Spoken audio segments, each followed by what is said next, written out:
नमस्कार दोस्तों। आज है 7 फरवरी और आज के जो भी इम्पोर्टेंट एडिटोरियल्स हैं, आर्टिकल्स हैं, उनको हम डिस्कस करेंगे। तो पहला आर्टिकल है बैगिंग के बारे में। एक्चुअली क्या है ना कि जो नेशनल ह्यूमन राइट कमीशन है, उसने बैगिंग को लेकर एडवाइजरी एक जारी की है कि किस तरह से हम बैगिंग को कंट्रोल कर सकते हैं इंडिया में। और आज न्यूज़ में क्यों आर्टिकल ये एक्चुअली जो भोपाल है ना, पहले भोपाल ने बैगिंग को, जो लोग भीख मांगते हैं उस, तो वो उस चीज़ को ना एक क्रिमिनल ऑफेंस माना था, घोषित कर दिया था। अभी इंदौर ने भी ये चीज़ कर दिया है कि उसने बैगिंग को क्रिमिनलाइज़ कर दिया है। ठीक है? तो उसके बारे में तो देखिए, चलो हम देखते हैं कि कौन-कौन ऐसे लोग हैं जो बैगिंग में इन्वॉल्व होते हैं बेसिकली। तो उस चीज़ को हम देखते हैं, ठीक है? तो ना एस बैगिंग में पहले लोग वो लोग जाते हैं जो कुछ काम नहीं करना चाहते। बेसिकली ना वो लोग, जैसे मैंने देखा है ना कि बहुत सारे लोग ऐसे होते हैं, जैसे मैं दिल्ली में था उस टाइम पे, तो वहाँ पे ना कुछ लोग, एक पूरी फैमिली ना आती थी और करोल बाग के ना एक पर्टिकुलर जो मेट्रो स्टेशन है वहाँ पे खड़ी हो जाती थी। तो क्योंकि वहाँ पे ना काफ़ी फॉरेनर्स मैंने देखे थे करोल बाग में, और दूसरे भी कुछ जगहs हैं, वहाँ जो प्लेसेस हैं वहाँ पे, ठीक है? तो वो मतलब कुछ ऐसे लोग जो बैगिंग, जो मतलब काम ही नहीं करना चाहते, तो वो इसको ना एज़ अ प्रोफ़ेशन चूज़ कर लेते हैं। क्योंकि आपने काफ़ी बार सुना होगा कि बेगर्स के पास बहुत सारे नीचे ज़मीन में मतलब उनके पास ना नीचे दबे हुए, जैसे वो जहाँ पे बैठ बैठ जाते हैं ना, तो वहीं नीचे काफ़ी मतलब ह्यूज अमाउंट ऑफ रुपीज़ वहाँ मिल मिल लोगों ने देखे हैं उनके पास। तो लोग बोलते हैं कि लाखों पैसे, लाखों, कई बार करोड़ों लोग बोलते हैं कि उनके पास पैसे होते हैं इतने ज़्यादा। ठीक है? तो ये चीज़ है। तो पहला कैटेगरी ऑफ पर्सन वो है जो काम ही नहीं करना चाहता। दूसरा पर्सन वो है जो डिसेबल्ड होते हैं ना, क्योंकि अब डिसेबल्ड, देखो इंडिया में डिसेबल्ड होना मतलब समझ रहे हो आप कि आपके साथ सोशली स्टिग्मा एक जुड़ जाता है कि आप किसी से कम हो, आप किसी के बराबर, ऑलरेडी आप ना, एक आपके अंदर एक कमी है। तो और इकोनॉमिकली भी, सोशली भी, और हर तरह से ना आपको एक तरह से कमज़ोर माना जाता है, और आप बोला जाता है किसी के लायक नहीं हो। और तीसरा कैटेगरी ऑफ लोग इसमें वो है जो वो है ट्रांसजेंडर। तो अभी आपको पता है ट्रांसजेंडर के साथ क्या होता है कि लोग उनको एक्सेप्ट नहीं करते सोसाइटी में। अभी भी इंडिया में एक्सेप्टेंस उनके लिए नहीं है, उनको लोग समाज ने स्वीकारा नहीं है। तो प्रोफेशनली ऑफिस प्लेसेस पे तो उनको अभी उतना अलाउ नहीं है काम करना। तो वो भी कई बार ना आपने बस स्टैंड पे, रेलवे स्टेशन पे, और कई जगह चौक में, ये सब उन लोगों को देखा हो घूमते हुए, वो पैसे मांगते रहते हैं। स्पेशली ट्रेन में तो आपने देखा ही है उनको। ठीक है? अगला जो पीपल हैं वो जो सीवियरली ना पुअर हैं, काफ़ी जो उनका ना जो इकोनॉमिकल कंडीशन बहुत ज़्यादा ख़राब है। तो मतलब फिर क्या होता है कि 1-2 लोग ऐसा होता है जो कहीं बाहर निकल गया, फिर वहाँ पे वो भीख माँगने लग जाता है। कहीं सिटी में निकल गया और पूरे जो फैमिली गाँव में है, ठीक है? तो वो लोग भी इसमें शामिल हैं। तो और अगला जो कैटेगरी है वो है ऐसे लोगों का जो उनको ना, जिनको जैसे स्पेशली बच्चे, जिनको ट्रैफिकिंग के थ्रू जो ब्रोकर होते हैं, उनको पकड़ के लेके आ जाते हैं, और ये बोला भी जाता है ना, जानबूझ के ना वो उनको डिसेबल बना देते हैं, और डिसेबल बना के ना उससे पैसे भीख मँगवाई जाती है उनसे। तो वो कुछ ऐसे भी लोग हैं। और इंडिया में ना हर साल, ये डाटा है कि हर साल एनसीआर की रिपोर्ट है ये, कि इंडिया में हर साल ना 40,000 बच्चे ऐसे ना जिनकी ट्रैफिकिंग होती है, जिनको अगवा कर लिया जाता है, जिनको एबडक्ट कर लिया जाता है, और उसमें से 40 में से 10,000 बच्चे ऐसे हैं जो कभी मिलते ही नहीं हैं। ठीक है? और 2011 का जो सेंसस है उसमें 4,13,000 बोला गया बेगर्स थे उस टाइम पे।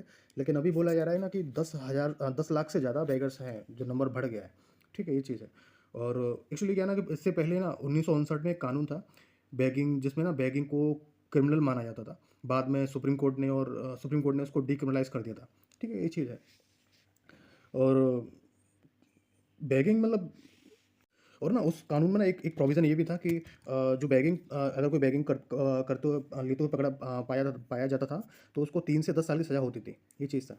और कई बार आपने देखा होगा ना कि जैसे G20 वगैरह का समिट इंडिया में इस बार हुआ, जब 2023 में हुआ था G20 का समिट।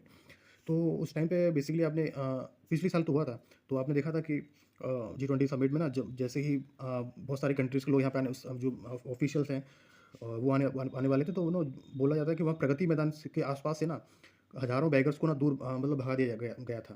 तो ये चीज़ है। और इससे पहले जब इवांका ट्रम्प आई थी ना इंडिया में, जो डोनाल्ड ट्रम्प की बेटी थी, तो जो वो ना हैदराबाद में आई थी। तो हैदराबाद में ना बोले उस टाइम में ना 6,500 जो बैगर्स थे ना, 6,500 बैगर्स को वहाँ से भगा दिया गया था। लेकिन भाई इससे क्या फ़ायदा, मतलब वो तो फिर वो लौट के वहाँ पे आ जाते हैं। तो ये कि कोई सॉल्यूशन नहीं है। और जैसे मनुस्मृति में ना इस चीज़ का ये चीज़ मेंशन कर रखी है कि ये ना राजा की रिस्पॉन्सिबिलिटी है कि उनको ना एक तरह से असिस्टेंस प्रोवाइड किया जाए, जो भी बेगर्स हैं उनका ध्यान रखा जाए कि वो इस प्रोविज़न बनाए, वो इस चीज़ ना करें।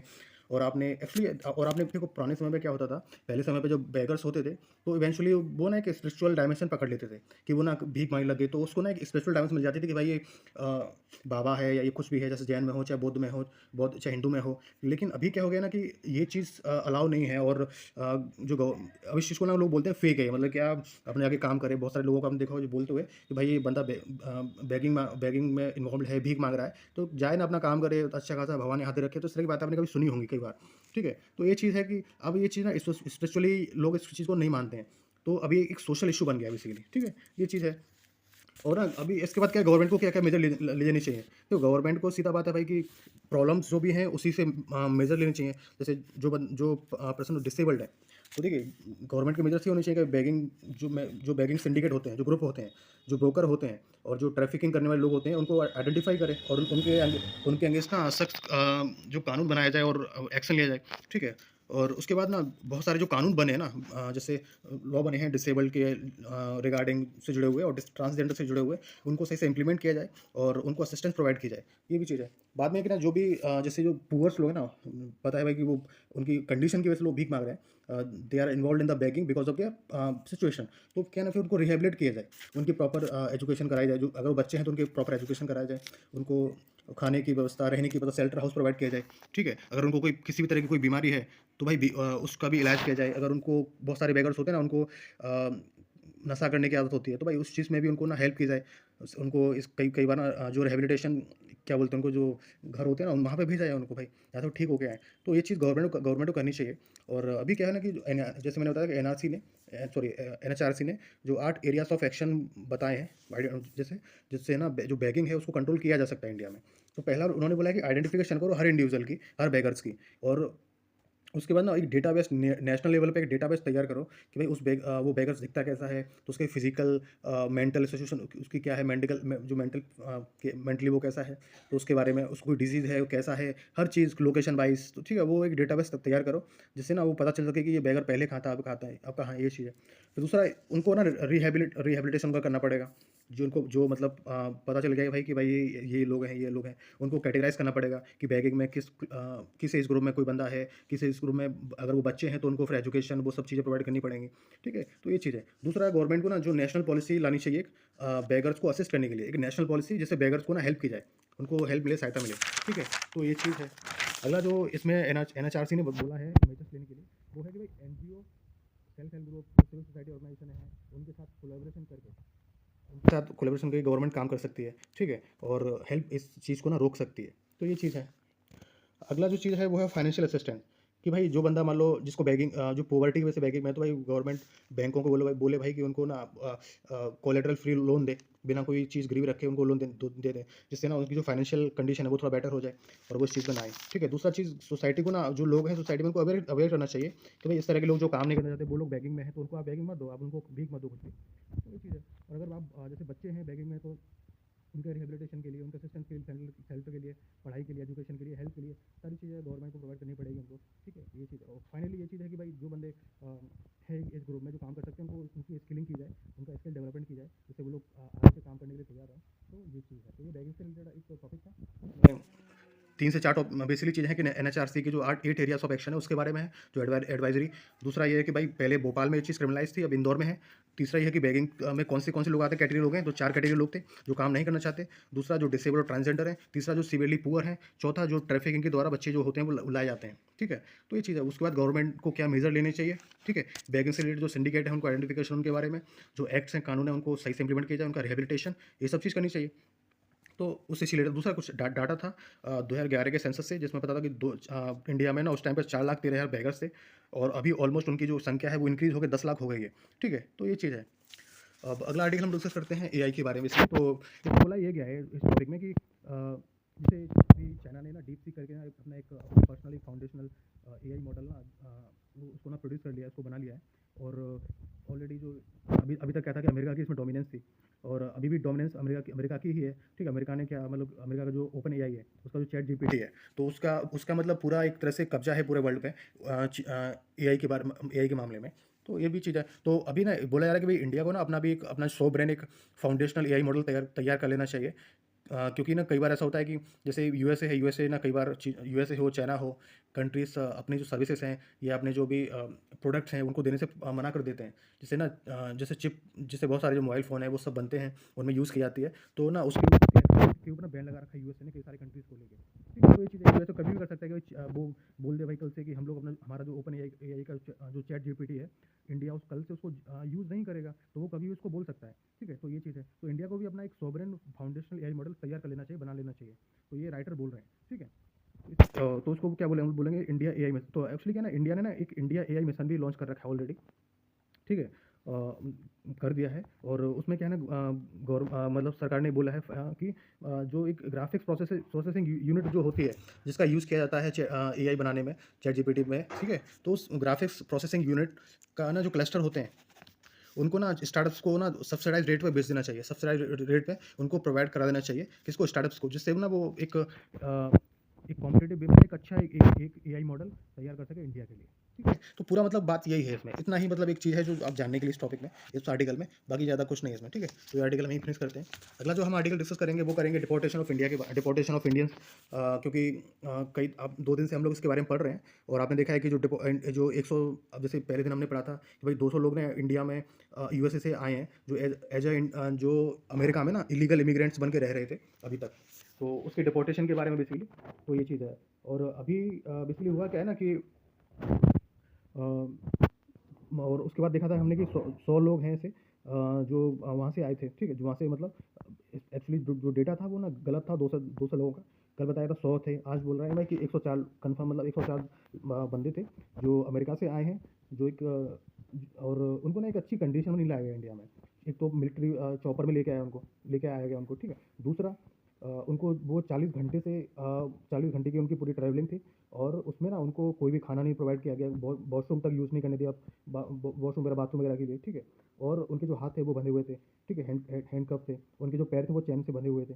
ठीक है, तो ये चीज़ें को उस कंडीशन में लाया गया। तो ना इसके ऊपर ना लोकसभा में और राज्यसभा में ना थोड़ा हंगामा मच गया, दोनों ही जो हाउस है इंडिया के, उनमें ना हंगामा मच गया था भाई कि किस तरह से इंडिया मतलब अभी, क्योंकि ये जो बात है ना वो जो इलीगल इमिग्रेंट्स है उनकी बात नहीं है, ये पूरे इंडिया की बात है कि भाई इंडिया की क्या मतलब एक फेस वैल्यू है अमेरिका के सामने, कि वो अमेरिका ने इस तरह से इंडियंस को ना, चाहे वो इलीगली क्यों ना रह रहे हो, उनको इस तरह से डिपोर्ट किया है। और सोशल मीडिया वगैरह पे और न्यूज़ चैनल वगैरह पे इस चीज़ में ना कई सारे लोग ना दो भाग बट गए हैं।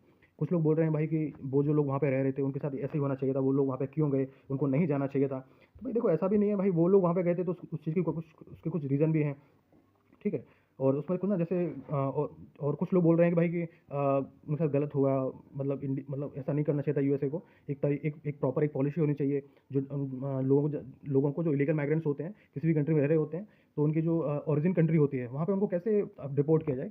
तो उसको लेके ना एक प्रॉपर एक पॉलिसी होनी चाहिए, जिसमें गवर्नमेंट को वो पॉलिसी के तहत, और दोनों जो कंट्रीज़ हैं उनको उसको फॉलो करना चाहिए। अब देखो हम लोग थोड़ा इसमें डिस्कस करते हैं कि क्या रीज़न ऐसे रहते हैं ना कि वो लोग वहाँ पे जाते क्यों हैं? देखो, इंडिया में बहुत सारी ऐसी प्रॉब्लम है, आपको पता है, रोज़गार की प्रॉब्लम, एम्प्लॉयमेंट की प्रॉब्लम इंडिया में सबसे बड़ी प्रॉब्लम है कि वो लोग वहाँ पे जाते हैं। ठीक है, लो बेसिस, उनको इंडिया में उतना पैसा नहीं मिलता। अगर आप अच्छी जॉब में नहीं, तो आपको इंडिया में एक जॉब में ना उतना अच्छा पैसा नहीं मिलता है। दूसरा है एरिया में डिस्ट्रेस, रूरल एरिया में एम्प्लॉयमेंट की बहुत बड़ी प्रॉब्लम है। ज़्यादातर जो लोग हैं वो अभी भी फार्मिंग में ही इन्वॉल्व हैं, स्पेशली फीमेल। ठीक है, और दूसरा सर्वाइवल की प्रॉब्लम। भाई कई बार ऐसा होता है ना कि लोगों को लगता है भाई यहाँ पे सर्वाइवल भी पॉसिबल नहीं है सही से। ठीक है, तो तभी वो लोग वहाँ पे चले जाते हैं। और ठीक है, ये चीज़ है। और राइटर्स में बोलते हैं ना कि ना जब लोग ना माइग्रेट करते हैं एक कंट्री से दूसरी कंट्री में, या फिर एक ही कंट्री में एक जगह से दूसरी जगह पे, या फिर रूरल से अर्बन एरिया में, तो उसके ना कुछ कुछ फैक्टर और फुल फैक्टर होते हैं। कुछ फैक्टर जैसे कि फिर उनको रोजगार की प्रॉब्लम है, उनको सर्वाइवल की प्रॉब्लम है, लो वेजेस की प्रॉब्लम है, ये होते हैं कुछ फैक्टर, मतलब उसको ये ना चीज़ें उनको धक्का दे रही हैं दूसरी जगह पर जाने के लिए। दूसरा होता है फुल फैक्टर मतलब वो चीज़ें खींच रही हैं, वो ऐसी कुछ चीज़ें जो इमिग्रेंट्स उनको खींचा दूसरी जगह पर जाने के लिए, जैसे अच्छी लाइफ स्टाइल, अच्छा स्टैंड ऑफ लिविंग। जैसे इंडिया में भी ना स्टैंड ऑफ लिविंग लाइफ थोड़ी ठीक ही है, लेकिन आपको बताइए भाई अमेरिका में बहुत अच्छी लाइफ स्टाइल है, तो उसके कंपेरिजन में तो नहीं है। तो इस चीज़ को बोला जाता है फुल फैक्टर। ठीक है, ये चीज़ है। और थोड़ा इसमें ये भी बताया गया भाई, जैसे हम लोग ना भारतीय प्रवासी दिवस बनाते हैं, और कई बार मोदी भी वहाँ पे जब जाते हैं, तो बहुत बार ना गैदरिंग होती है इंडियंस की, मोदी के अराउंड, और बहुत सारे लोग मोदी को सपोर्ट करते हैं। और उसके और एक ना फिर ये राइटर ये भी बोलते हैं भाई कि ना जो वहाँ पे इंडियंस है ना, इंडियन ओरिजिन पीपल है वहाँ पे, और जो प्रवासी भारतीय लोग हैं, वो ना एक तरह से पॉलिटिकल टूल बन के रह गए हैं, बस वो वोट बैंक बन के रह गए हैं दूसरी कंट्री में। जिसमें इंडियन जो पीएम है बोल देते हैं और वो वहीं पे भी वो वहीं वोट करते हैं। तो ये चीज़ है मतलब। तो अभी इसमें आगे चीज़ ये है कि देखिए कि जैसे तो अब ना ये चीज़ें उसी चीज़ के बारे में हम लोग बात करेंगे, जैसे कि किस तरह से ना एक इनह्यूमन ट्रीटमेंट दिया गया उनको। ठीक है, विदाउट एनी कोई उनके पास गवर्नमेंट को क्या करना चाहिए कि भाई इस चीज़ एक तरह से ना एक प्रॉब्लम क्या है ना कि जिस तरह से उनको ट्रीट किया गया है। और कुछ बहुत सारे लोग इसमें से ऐसे थे ना जो उनको लाया गया है, लौट वापस लाया गया इंडिया में। उनके ना अमेरिका में एसेट्स है, प्रॉपर्टी है, ठीक है, बहुत सारे। तो उनके लिए गवर्नमेंट क्या करेगी, क्या मेजर लेगी, ठीक है, ये चीज़ है। दूसरा कोई लीगल एड उनको प्रोवाइड करनी चाहिए गवर्नमेंट को। ये भी चीज़ है भाई कि मतलब क्या कोई लीगल एड प्रोवाइड की जाएगी उनको, जो भी लोग वहाँ से वापस आएँ, ठीक है। और ये चीज़ है। और दूसरा ये है भाई कि देखो एक ना एक प्रॉपर पॉलिसी होनी चाहिए डिपोर्टेशन को लेके। डिपोर्टेशन को लेके प्रॉपर पॉलिसी बननी चाहिए। एक डेटाबेस होना चाहिए डिपोर्टेड लोगों का, ठीक है, किसको लाया गया है, उसकी फैमिली कहाँ पर है, उसका बैकग्राउंड क्या है उसने, क्योंकि भाई बहुत सारे लोग ऐसे हैं इसमें जो हज़ारों, जो लाखों, और भाई जो कुछ लोग ऐसे हैं जो करोड़ों पैसे खर्च किए थे वहाँ पर जाने के लिए, वहाँ पर काम लेने के लिए, और ब्रोकर्स ने उनको ठग लिया और झूठ बोल के उनसे पैसे ले लिए और उनको कोई जॉब नहीं दिलवाया, और बाद में वो लोग कहीं भी इस तरह से भटकने लग गए। तो ये गवर्नमेंट को आइडेंटिफिकेशन करना पड़ेगा उन लोगों का, प्रॉपर उनकी एक ना एक तरह से काउंसलिंग करनी पड़ेगी और उनको रिहेबिलिटेट करना पड़ेगा, जो भी उनकी कंडीशन है उस तरह से। तो उनका रिहेबिलिटेशन भी करना पड़ेगा, ठीक है। आगे गवर्नमेंट क्या कर सकती है, गवर्नमेंट मतलब देखो यही चीज़ है कि स्किल डेवलपमेंट करना चाहिए। भाई इंडिया में से लोग क्यों ही जाएँ, लोगों को हम लोग को बहुत बोल मतलब सीधा बात यही है भाई, वहाँ पे जाने की लोगों को ज़रूरत ही क्यों पड़ती है, क्यों पड़ी? क्योंकि यहाँ इंडिया में ना बहुत बात करते हैं हम लोग स्किल डेवलपमेंट की, लेकिन आपको पता है अभी तक ना वो चीज़ हो नहीं पाई है, ना ही रूरल लेवल पे, ना ही अर्बन लेवल पे, ठीक है? तो इसलिए लोग वहाँ पे जाते हैं। सो गवर्नमेंट को ना स्किल डेवलपमेंट करना चाहिए। एमएसएमई सेक्टर है, उसको बूस्ट करना चाहिए। उसको ऐसा करें भाई कि उसमें ना बहुत ज़्यादा ऑलरेडी एमएसएमई सेक्टर अच्छा कर रहा है, उसको और बूस्ट किया जाए, जिससे ज़्यादा से ज़्यादा लोग वहाँ पे काम कर पाएँ और इंडिया की जो प्रॉब्लम है एम्प्लॉयमेंट की और अंडर एम्प्लॉयमेंट की, उसको दूर किया जाए। दूसरा एजुकेशन दी जाए ऐसे लोगों को। भाई बाहर लोग क्यों जाते हैं? अमेरिका से, चाइना से लोग तो बहुत लोग मतलब मुझे नहीं लगता भाई कोई आता है इंडिया में, अमेरिका और चाइना से। भाई वहाँ वैसी फैसिलिटी एजुकेशन सिस्टम इंडिया में क्रिएट किया जाए, बनाया जाए, जैसे वहाँ इंडियंस को अच्छी जॉब्स के लिए, अच्छे एजुकेशन के लिए बाहर ना जाना पड़े, ठीक है। दूसरा जॉब्स, भाई जॉब वही चीज़ फिर आ गया भाई, जॉब्स प्रोवाइड की जाए प्रॉपर। जॉब्स का इशू है, उसकी वजह से चीज़ हो रहा है। तो ये पूरा टॉपिक था। अगला जो टॉपिक है ना, जो मुझे बहुत इंटरेस्टिंग लगा, लेकिन मैंने टॉपिक बस मैंने थोड़ा पढ़ लिया और बना लिया इसके ऊपर नोट्स, जिससे आपको मैं आपके लिए मैं वीडियो बना सकूँ, ये चीज़ है, ठीक है। तो पहला जो ये टॉपिक ना बेसिकली ये है, ये ना SO2 एमिशन के बारे में। एक्चुअली क्या होता है ना, थर्मल जो पावर प्लांट होता है उसमें से एमिशन जो होता है SO2 का, तो बेसिकली उसके बारे में। पहले क्या था ना कि दिसंबर 2015 के बाद के बाद गवर्नमेंट ने क्या कर रखा, क्या किया था कि भाई नए रेगुलेशन लेके आई थी गवर्नमेंट कि भाई जो भी एमिशन होगा SO2 से रिलेटेड उसके बारे में। और पहले जो रेगुलेशन था वो उसमें ना SO2 शामिल नहीं था, सल्फर डाइऑक्साइड शामिल नहीं था, मतलब शामिल नहीं था, उसमें सिर्फ पर्टिकुलेट मैटर था, ठीक है। बाद में बोला गया भाई कि जो SO2 भी एमिशन होता है वहाँ से, थर्मल पावर प्लांट से, उसके बारे में भी प्रॉपर रेगुलेशन लाई जाए और वो उसको यूनिफॉर्मली पूरे इंडिया में इंप्लीमेंट की जाए। तो गवर्नमेंट ने बोला भाई, गवर्नमेंट ये लेके आई 2015 में। गवर्नमेंट ने बोला 2 साल का टाइम देते हैं। जो हमारा जो मंत्रालय है, पर्यावरण मंत्रालय, एनवायरमेंट मिनिस्ट्री, उसने बोला 2 साल देते हैं आपको इसको इम्प्लीमेंट करने के लिए प्रॉपर्ली। लेकिन 2 साल के बाद भी वो नहीं हो पाया, ठीक है। अभी सोचो कि ना इम्प्लीमेंटेशन इंडिया में किसी भी चीज़ का ना इतना ढीला है, इतना लूज है, लोग इतना इंडिया में जो एडमिनिस्ट्रेशन अपना इतना लूजली काम करते हैं कि भाई उस टाइम से ना जो डेट है ना कंप्लीशन की, ये CO2 जो SO2 एमिशन है, उसको उसकी डेट है ना वो 4 बार बदल चुकी है। और लास्ट डेट थी 24, अब उसको भी बढ़ा के 27 कर दिया गया है कि 27 तक हम लोग को जो SO2 एमिशन है, CO2 जो SO2 सल्फर डाइऑक्साइड एमिशन है, उसको कम करना है, उसको हटा देना है बिल्कुल। वो फिर अगले 27 तक डाल दिया उसको। तो ये उसके बारे में। फिर चीज़ है जैसे हम लोग बात करते हैं ना, जैसे चीज़, लेकिन क्या है ना कि जो मामला है ना इंडिया में, अगर किसी को ना इंडिया में एक चीज़ प्रॉब्लम है कि कोई भी जो अच्छा इशू है, सही इशू है, उस पे बात ना करनी हो, तो ना इंडिया में लोग ना इशू को डाइवर्ट कर देते हैं किसी दूसरे इशू पे।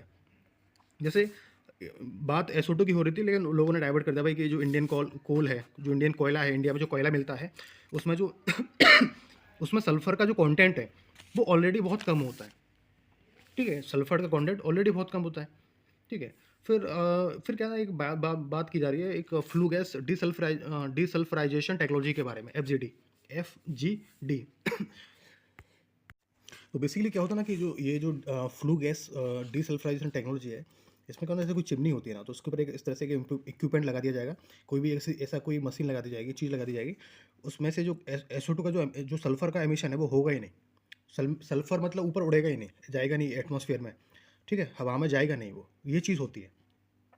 आगे क्या है इसमें कि जो सेंट्रल कहते हैं ना कि एक सेंट्रल जो इलेक्ट्रिसिटी अथॉरिटी है, उसने मतलब 2020-21 में ना ये एक एडवाइजरी जारी की थी एक तरह से कि भाई जो भी लॉ बनाए हैं इंडिया में सल्फर एमिशंस से लेके उसको कंट्रोल करने से लेके उसको ना यूनिफॉर्मली आप इंडिया में लागू करो, इम्प्लीमेंट करो, लेकिन वो हुआ नहीं ऐसा, ठीक है? ये चीज़ इस चीज़ के बारे में।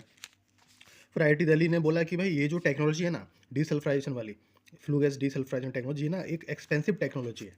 ये एफिशिएंट नहीं है, पैसा कॉस्ट ज़्यादा खर्च हो रही है इसमें, लेकिन उतना काम नहीं है इसका। क्योंकि इंडिया में बोल रहे हैं ना कि जैसे बोला गया ना कि इंडिया का जो कोल है, कोयला है, उसमें जो सल्फर का कंटेंट है ऑलरेडी बहुत कम होता है, तो उसकी ज़रूरत ही नहीं है।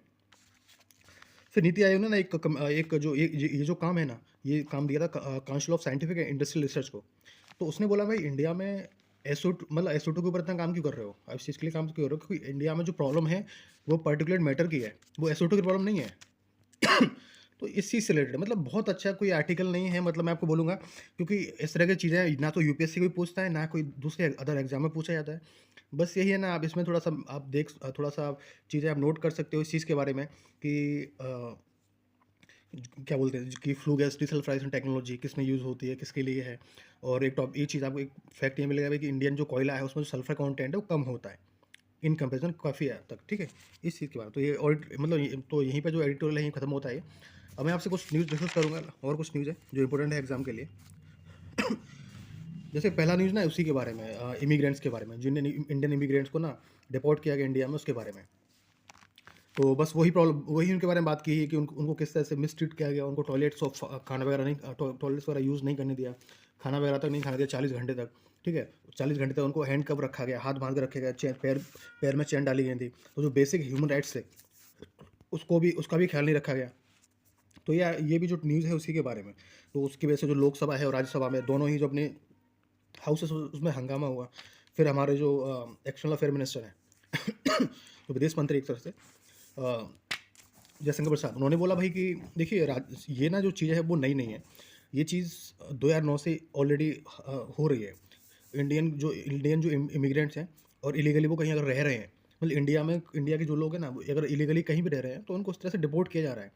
बोला गया कि ये कुछ लोग नहीं है, ये 100 लोगों की बात नहीं, 200 लोगों की बात नहीं, इस तरह से ना ऑलमोस्ट पिछले कुछ सालों में 15,000 से ज़्यादा लोगों को डिपोर्ट किया गया इंडिया में। ये चीज़ है, तो उन्होंने ये बोला। अगला चीज़ हम टॉपिक पढ़ते हैं कॉटन के बारे में। तो कॉटन के बारे में चीज़ हम थोड़ा पढ़ लेते हैं। जैसे कॉटन एक ट्रॉपिकल क्रॉप है, खरीफ सीजन में ये कल्टीवेट की जाती है। ये एक सेमी अराइड जो रीजन होता है वहाँ पे कल्टीवेट होती है। ये चीज़ है। इसके लिए टेम्परेचर चाहिए 21 से 30 डिग्री टेम्परेचर चाहिए। इसके लिए जो रेनफॉल होना चाहिए वो 50 से 75 सेंटीमीटर होना चाहिए पूरे एनुअली। और ये इसके लिए जो सॉइल है ना, वो कई तरह की सॉइल यूज़ की जाती है। जैसे एल्यूवियल सॉइल, नॉर्दर्न इंडिया में जाओगे तो एल्यूवियल सॉइल होती है, उसमें भी ये कल्टीवेट की जाती है। इसके लिए जो बेस्ट सॉइल मानी जाती है वो ब्लैक क्ले सॉइल होती है, जो जनरली आपको प्लेटो वाले रीजन, जो इंडिया का जो प्लेटो वाला रीजन है, पठार वाले रीजन, वहाँ पे मिलती है, ठीक है? हैदराबाद, तेलंगाना, वो सब चीज़, जो थोड़ा महाराष्ट्र का कुछ पार्ट, थोड़ा छत्तीसगढ़ का कुछ पार्ट, वो सब एरिया में। और दूसरा इसका जो टाइप, ये कहाँ पे कल्टीवेट की जा सकती है, ये जो मिक्सचर होता है ना रेड का और ब्लैक सॉइल का, उसमें भी ये कल्टीवेट की जाती है कॉटन, ठीक है? ये चीज़ है। इसको वाइट गोल्ड भी बोलते हैं, कॉटन को वाइट गोल्ड, सफ़ेद सोना, ठीक है? अब और इसके लिए ना जैसे यूपीएससी में भी क्वेश्चन ऑलरेडी पूछा गया है कि इसके लिए ना ऑप्शन दे रखा था उसमें, इसके लिए 210 फ्रॉस्ट फ्री डेज चाहिए, जो मतलब कोई भी जहाँ पे गहरा कोई कोहरा वगैरह ना हो, एकदम क्लियर आसमान हो, जो बिल्कुल जो क्या बोलते हैं ना एक तरह से जो एयर हो एकदम साफ़ हो, वो चाहिए, ठीक है? कोई बारिश नहीं, कोई एक तरह से कोहरा नहीं, किसी में कोई धुंध नहीं, वो सब नहीं चाहिए इसके लिए। अब ये थोड़ा न्यूज़ में क्यों इसके लिए ना बोला गया कि ना एक नया तरह का जो एक्स्ट्रा, जिसको बोला गया extra long staple cotton variety, वो न्यूज़ में आया है, जो बेसिकली कल्टीवेट किया जाता है, जो नेटिव है इजिप्ट का, और उसको बोलते हैं पायमा कॉटन भी, ठीक है? उसके बारे में जो बेसिकली 30 मीटर 30 जो तक मिलीमीटर तक लंबा होता है, ठीक है? और लेकिन दिक्कत ये है ना कि ये इसकी जो यील्ड होती है वो ये काफ़ी लो यील्ड होता है। कल्टिवेटिव जो इसकी प्रोडक्टिविटी होती है ना उतनी ज़्यादा नहीं होती इस वाली जो पर्टिकुलर वैरायटी है कॉटन की, ELC कॉटन वगैरह, कॉटन है इसको। और ये ना एक्सपेंसिव होता है, तो मार्केट में ना इसको बहुत लोग खरीदते नहीं है, तो इसकी मार्केटिंग भी उतनी बेटर नहीं है। तो ये चीज़ है। तो ये था कॉटन के बारे में। अगला टॉपिक हम डिस्कस करते हैं एस्ट्रॉइड के बारे में। एक एस्ट्रॉयड अभी न्यूज़ में आया है जिसका नाम है एस्ट्रॉयड बाई R4, ठीक है। और बोला जा रहा है ना ये इंडिया को हिट करेगा, सॉरी इंडिया बोल रहा हूँ मैं, अर्थ को हिट करेगा 2032 में। तो थोड़ा हम लोग एस्ट्रॉयड बारे में पढ़ लेते हैं, ठीक है। देखिए क्या होता है ना कि जब भी जैसे जैसे एस्ट्रॉयड वगैरह को पढ़ लेते हैं, जैसे बहुत सारे जो रॉक्स वगैरह होते हैं, रॉक पार्टिकल होते हैं, जो बहुत बड़ा जैसे कोई रॉक है, मान लीजिए जैसे कोई फुटबॉल ग्राउंड के बराबर, तो उसको ना उसको नॉर्मली जैसे हम लैंग्वेज में बोलते हैं मीटेओरॉइड, ठीक है, मीटेओरॉइड उसको बोलते हैं। लेकिन वही रॉक ना जब अर्थ का जो एटमॉस्फेयर है उसमें एंटर कर जाता है तो उसको बोलते हैं मीटियोर। क्या मीटियोर, पहले मेटेओरॉइड फिर मीटियोर। लेकिन वही ना जब एटमॉस्फेयर को पार करके तो उसको सर्वाइव कर जाता है और ज़मीन पे आके अर्थ पे आके गिर जाता है तो उसको बोलते हैं मीटेओराइट, उसको बोलते हैं मीटेओराइट। तो ये चीज़ डिफरेंस पता होना चाहिए, पूछ सकते हैं कि मीटियोर और मीटेओराइट में क्या चीज़ है, ठीक है। तो ये बोला जा रहा है कि भाई अर्थ को 2032 तक हिट कर सकता है। उसके बाद ना इसके लिए ना नासा ने ना एक एक प्रोग्राम भी चलाया था, डार्ट करके, डार्ट मतलब डबल एस्ट्रॉयड रीडायरेक्शन टेस्ट। तो इसमें बेसिकली होता क्या है ना, नासा क्या करता है कि उसका जो स्पेस क्राफ्ट है वो ना जो ऑलरेडी कोई मतलब जो एस्ट्रॉयड है जो टकरा सकता है इंडिया से, मतलब अर्थ से, तो उसकी डायरेक्शन को ना उससे डेलिबरेटली क्या करेगा ना, हिट हिट कर जाएगा उस एस्ट्रॉयड से। जो एयरक्राफ्ट है वो हिट कर जाएगा, जो स्पेस क्राफ्ट है बेसिकली हिट कर जाएगा और उसकी डायरेक्शन को चेंज कर देगा। तो इससे क्या होना कि वो जो टकराने वाला था अर्थ से किसी भी पर्टिकुलर ईयर में, वो फिर नहीं टकराएगा, उसकी डायरेक्शन चेंज हो जाएगी तो पूरा उसका जो पूरा सर्कल है ना वो बदल जाएगा, तो अर्थ उसकी सर्कल में आएगा नहीं। तो ये चीज़ है। अभी ना ये चीज़ हुआ था, तो ये ना चीज़ हुआ था 2022 में, 22 में ऐसा हुआ था। 22 में एक एस्ट्रॉइड था इंडिया से टकराने वाला था। तो डार्ट प्रोग्राम के अंदर ये चीज़ किया गया था कि एक स्पेस क्राफ्ट ना वो उस एस्ट्रॉइड से टकरा गया और उसका जो लाइन ऑफ जो ट्रेजेक्ट्री है उसको चेंज कर दिया। अब इस चीज़ के लिए ना और भी टेक्नोलॉजी मेथड्स हैं, जैसे लेज़र बेस्ड डिफ्लेक्शन। डिफ्लेक्शन मतलब उसी को फिर डेविएट कर देना, हटा देना, दूसरे लेज़र का यूज़ करके ना उस एस्ट्रॉइड को, उसका जो ट्रेजेक्ट्री उसको डिफ्लेक्ट कर देना, मोड़ देना दूसरी जगह में, दूसरे रास्ते पे। ये चीज़ है। दूसरा है ग्रेविटी ट्रैक्टर। इसमें क्या होता है, ग्रेविटी का यूज़ करके ना उसको पुल किया जाता है एस्ट्रॉइड को, ग्रेविटी का यूज़ करके पुल किया, एस्ट्रॉइड को पुल किया जाता है जो टकराने वाला है अर्थ से। तो उससे उसकी ट्रेजेक्ट्री बदल जाती है, वो टकराता नहीं है। तो ये इसमें ये चीज़ जानने के लिए। इसके बाद ना कुछ और भी चीज़ें हैं जानने के लिए, जैसे एटलस, जिसका ये भी एक्चुअली क्या ना, ये कॉम्बिनेशन है 4 इस टेलीस्कोप का, जिसमें से 2 हवाई में इस्टेब्लिश है, एक चिली में, एक साउथ अफ्रीका में। जिसको इसमें एटलस को पूरा नाम, इसका नाम क्या है, asteroid terrestrial impact last alert system. Asteroid terrestrial impact last alert system, ठीक है। और ये डेवलप किया था यूनिवर्सिटी ऑफ हवाई ने, ठीक है। तो बस इतना है। तो अगला अगला चीज़ हम डिस्कस करते हैं इंडियन सॉरी इंडिया का जो स्टेट एनवेलप है, ठीक है, उस चीज़ के बारे में। आपने देखा होगा ना, स्क्रीन पर आपको दिख जाएगा, जो शेर बने होते हैं एनवेलप में, ठीक है। जिसमें 3 शेर आपको आगे सामने दिखते हैं, वैसे 4 होते हैं टोटल उसमें, लेकिन आपको सामने का कोई फ्रंट व्यू दिखता है उसमें। शायद पैसे पे भी तो वो चीज़ होती है ना, छपा होता है वो, तो वो चीज़ है। तो उसमें क्या होता है ना कि 4 शेर होते हैं, जिसमें पहला शेर ना जैसे अलग अलग चीज़ों को डिनोट करता है, पावर, करेज, कॉन्फिडेंस, इस तरह से चीज़ें होती हैं, उसको डिनोट करता है, ठीक है। तो ये इंडिया जो स्टेट एनवेलप होता है ना, जो स्टेट एनवेलप इंडिया का जो एनवेलप है, वो ऑफिशियल सील है इंडिया की। जो बहुत सारे डॉक्यूमेंट्स होते हैं या बहुत सारा जो एक तरह से कहीं भी ना सरकारी सेक्टर में ऑफिसर्स वगैरह यूज़ करते हैं, ठीक है, सरकारी उसमें यूज़ किया था ये। ये ऑफिशियल सील होती है और इसको अडॉप्ट किया गया था 26 जनवरी 1950 को, जब इंडिया का जो कॉन्स्टिट्यूशन था उसको अडॉप्ट किया था, उसी के साथ ये इसको अडॉप्ट किया गया था, ठीक है। ये कहाँ से लिया गया, ये लिया गया था Sarnath line capital of India से, ठीक है, Sarnath line capital of India से लिया गया था ये। और ये अब इसमें क्या ना, इसमें देखोगे ना जो नीचे ना कुछ जानवर होते हैं, जैसे हॉर्स, घोड़ा होता है, तो घोड़ा डिनोट करता है उस घोड़े को, जिसका नाम था कंटक, जो यूज़ किया था गौतम बुद्ध ने ना, जब वो घर छोड़ के जा रहे थे, तो उसी पे बैठ के गए थे वो जंगल तक। थोड़ा मतलब जंगल तक नहीं, थोड़ा आगे रास्ते तक, बस ये है। अगला जो इसमें एनिमल होता है वो होता है बुल, ठीक है। वो बुल होता है, वो जो टॉरस जोडिक साइन होता है, ठीक है, उसको डिनोट करता है और ये बताता है कि बताता है किसके बारे में, बुद्ध के जन्म के बारे में। अगला जो एलिफेंट है इसमें, जो जानवर है वो एलिफेंट है, जो बताता है ना जो क्वीन माया थी, जो इनकी माँ थी बुद्ध की, उनके ड्रीम में, उनके जो सपना था ना, उसमें घोड़ा आया था एक तरह से, वो चीज़ है। और चौथा जो एनिमल है वो लायन, शेर, वो बताता है जो एनलाइटनमेंट अचीव किया गौतम बुद्धा ने उसके बारे में बेसिकली। इसमें जो धर्म चक्र होता है वो आपने देखा हो ना, उसमें 24 तीलियाँ होती हैं जिसको स्पोक्स बोलते हैं इंग्लिश में। 24 स्पोक्स होते हैं उसमें, ठीक है? ये चीज़ है। और इसका मोटो होता है जिसमें लिखा होता है सत्यमेव जयते। तो ये बेसिकली देवनागरी स्क्रिप्ट में लिखा होता है और इसको लिया गया था मुंडका उपनिषद से। तो ये कुछ डिटेल्स थी इसके बारे में जो आपको जाननी चाहिए, ठीक है? मुंडका उपनिषद, देवनागरी स्क्रिप्ट, सत्यमेव जयते उसका मोटो होता है। उसमें हॉर्स, बुल, एलिफेंट, लायन ये उनके बारे में पता होना चाहिए, ठीक है?